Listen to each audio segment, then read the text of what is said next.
ह्याला म्हणतात ट्रेलर, ह्याला म्हणतात कोर मराठी सिनेमा। इतकी तगडी कास्ट वापरले मित्रांनो या चित्रपटात। एकदम मोटिवेशनल वाइब देणारे हे गाणं आहे मित्रांनो। ही मराठी सिनेमाची खासियत आहे।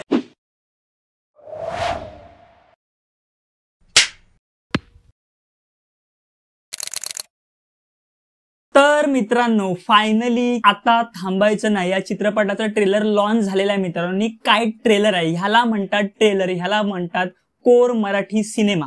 जेव्हापासूनच या चित्रपटाचा टीजर आला होता ना मित्रांनो, आता थांबायचं नाही या गाण्यावरचा तो टीजर रिलीज झाला होता, त्याच्यावरूनच कळत होतं की हा सिनेमा काहीतरी वेगळा आणि जो आपण मराठी कोर सिनेमाची जी क्वालिटी आहे ना ती या टीजर मधूनच दिसत होती। आणि आता फायनली या चित्रपटाचा ट्रेलर आला आणि तो इतका प्रॉमिसिंग वाटतोय मित्रांनो। खूप साऱ्या गोष्टी आहेत त्याच्यावरती बोलण्यासारख्या, त्या सगळ्या आजच्या व्हिडिओमध्ये कव्हर करणार आहे। Welcome to Mint Entertainment. आजचा व्हिडिओ शेवटपर्यंत बघा। बोलूया आता थांबायचं नाही या ट्रेलर बद्दल।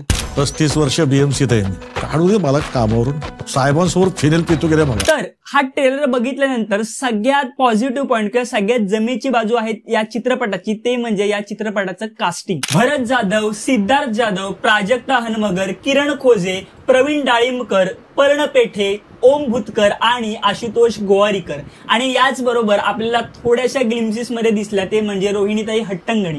इतकी तगडी कास्ट वापरले मित्रांनो या चित्रपटात, सगळे दिग्गज कलाकार आणि ओव्हरऑल जे काही प्रोडक्शन क्वालिटी सुद्धा वाटते चित्रपटांची ती सुद्धा टॉप नॉच वाटते। जी काही सिनेमॅटोग्राफी आपल्याला या चित्रपटामध्ये बघायला मिळाली, जो काही कलर टोन किंवा जे काही कलर पॅलेट्स वापरले ते सगळे या चित्रपटाचा टोन आहे। खरं तर एक सिरियस चित्रपट आहे, एक काहीतरी मेसेज देण्याचा प्रयत्न केला नक्कीच जाणार या चित्रपटातून, मात्र त्यामध्ये सुद्धा थोडा प्रमाणात ह्युमर टाकलेला आपल्याला दिसतो। आणि ह्या सगळ्या सिच्युएशनला पूरक असं कलर पॅलेट किंवा पूरक अशी सिनेमॅटोग्राफी वापरली या चित्रपटामध्ये आणि ती खूप छान आणि खूप रिच लुक देते या ट्रेलरला आणि ओव्हरऑल या चित्रपटाला। दुसरी ह्या चित्रपटाची सगळ्यात जमेची बाजू वाटते ती म्हणजे ह्या चित्रपटाचं म्युझिक आणि या चित्रपटातली गाणी। जी काही आधी आता थांबायचं नाही हे ट्रॅक ऑलरेडी रिलीज झाले, ते तुम्ही युट्यूबवरती ऐकू शकता। एकदम मोटिवेशनल वाइब देणारे हे गाणं आहे मित्रांनो आणि खूप ऐकायला छान वाटतं। अगदी लूप वर तुम्ही ऐकू शकता।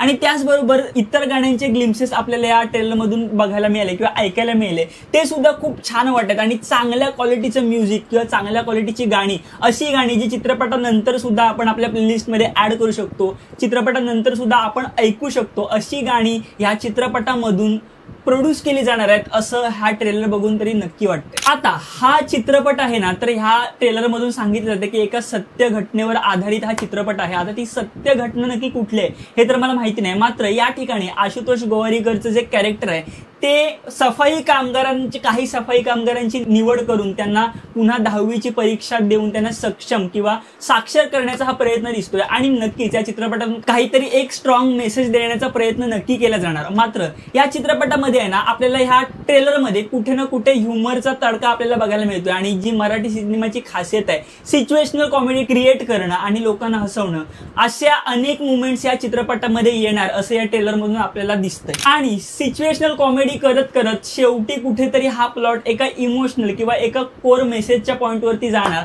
आणि त्याचे ग्लिम्सेस सुद्धा आपल्याला बघायला मिळाले। खरं तर इतके दिग्गज कलाकार आहेत, त्याच्यामध्ये सिद्धार्थ जाधवचा एक आपल्याला सीन बघायला मिळाला ज्याच्यामध्ये त्याचा परफॉर्मन्स तर खूप टॉप नॉच वाटते। आणि भरत जाधवच्या अभिनयाबद्दल तर कायच बोलायचं। सगळीच ही जी कास्ट आहे ना ती नंतर हा ट्रेलर बघून असं वाटतंय की सिनेमाच्या एंडला एका मोठ्या अशा इमोशनल नोट वरती आपल्याला सोडून जाणार आहे। आणि खरंच कॉमेडी करून एका इमोशनल पॉइंट वरती एंड आणि एक मेसेज, ही स्ट्रॅटेजी आपण आधी सुद्धा मराठी सिनेमामध्ये बघत आलो आणि ती नेहमीच वर्क करते। आणि इतके दिग्गज कलाकार, इतकं चांगलं प्रोडक्शन व्हॅल्यू आणि इतका चांगला परफॉर्मन्स असताना खरंच चांगला आणि क्वालिटी कंटेंट प्रोड्यूस होतो आणि मराठी सिनेमामधून किंवा मराठी भाषेमध्ये तो अजून मराठी ऑडियन्सला अपील होत असतो। त्याच्यामुळे हा चित्रपट सगळ्या ऑडियन्सला आवडेल किंवा सगळ्यांच्या मनात घर करेल हे नक्की। हा चित्रपट बघायला तुम्ही थिएटर्स मध्ये जाणार आहात की नाही हे कमेंट सेक्शन मध्ये नक्की कळवा। आपण भेटूया पुढच्या व्हिडिओमध्ये, तोपर्यंत मूवीज बघत राहा, थिएटर्स मध्ये जात राहा आणि मूवीज, इनसाइट्स, न्यूज आणि ट्रेंड साठी मिंट एंटरटेनमेंटला सबस्क्राईब नक्की करा।